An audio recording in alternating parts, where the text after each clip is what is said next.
সুপ্রিয়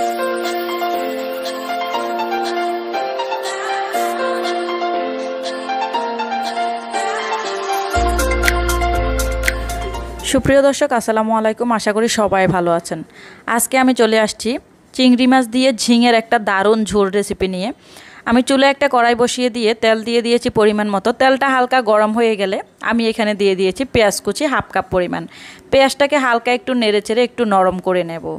পেঁয়াজটা যখন হালকা একটু নরম হয়ে যাবে, হাফ টেবিল চামচ পরিমাণ আদা বাটা, হাফ টেবিল চামচ পরিমাণ রসুন বাটা দিয়ে দিলাম। দিয়ে খুব ভালোভাবে নেড়েচেড়ে হালকা ভেজে নেব। সবাইকে অনুরোধ করব একটি লাইক দিয়ে ভিডিওটি শুরু থেকে শেষ পর্যন্ত দেখবেন।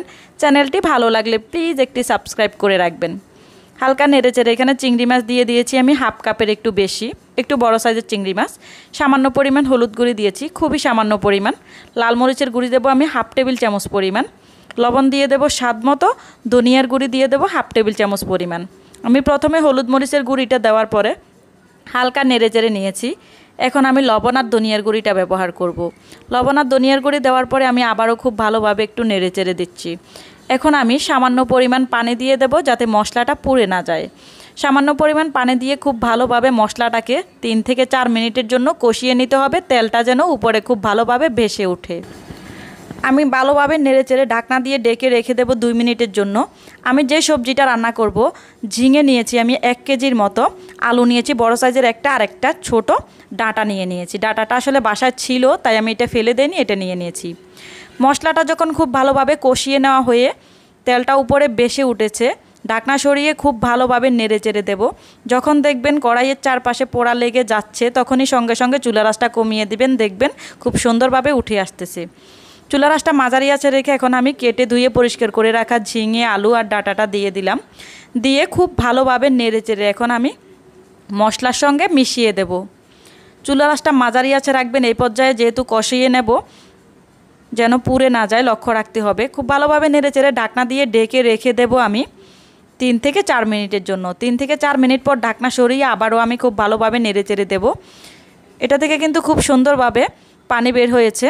আমি নেড়েচেড়ে এখানে বেশ কিছুটা কাঁচামরিচ দিয়েছি। কাঁচামরিচ দেওয়ার কারণে কিন্তু তরকারির টেস্টটাও অনেক ভালো আসবে, কালারটাও অনেক সুন্দর আসবে।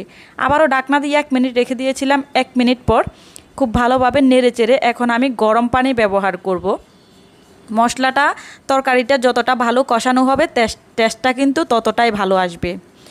কালারটা ঠিক রাখার জন্য শুরুতে ঢাকনা দিবেন না, পরে ঢাকনা ব্যবহার করবেন। গরম পানি দিয়ে দিয়েছি 4 কাপ পরিমাণের মতো, সিদ্ধ হবে প্লাস ঝোল থাকবে। ঢাকনা দিয়ে ডেকে সিদ্ধ করে নিয়েছি 10 মিনিটের মতো। 10 মিনিট পর দেখুন ঝিঙে থেকে পানি বের হয়েছে, প্লাস আমি যে পানি দিয়েছি পারফেক্ট ঝোল হয়েছে। এখন আমি নেড়েচেড়ে ধনিয়া পাতা কুচি অ্যাড করে দিয়েছি। ধনিয়া পাতা কুচিটা অ্যাড করে দেওয়ার পর আমি আবারও নেড়েচেড়ে ঢাকনা দিয়ে ডেকে রেখে দিয়েছি 2 মিনিটের জন্য। খুব ভালোভাবে সিদ্ধ হয়ে গিয়েছে। ঢাকনা সরিয়ে আমি আবারও নেড়েচেড়ে দিচ্ছি।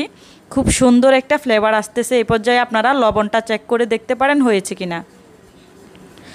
খুব সুন্দর একটা ফ্লেভার আসতেছে। কালারটা জানি না ভিডিওতে কতটা সুন্দর দেখা যাচ্ছে, অসম্ভব ভালো একটা কালার আসছে। এই রেসিপিটা গরম ভাতের সঙ্গে ঝোল ঝোল খেতে খুবই ভালো লাগে।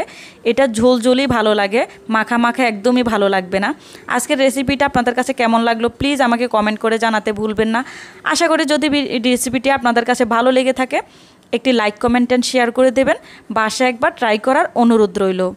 তো চ্যানেলটিকে সাবস্ক্রাইব করে পাশে থাকবেন, লাইক, কমেন্ট অ্যান্ড শেয়ার দিয়ে দিবেন। ভালো থাকবেন, সুস্থ থাকবেন। আল্লাহ হাফেজ। আসসালামু আলাইকুম। যে যেখানে থাকবেন নিরাপদে থাকবেন আশা করি।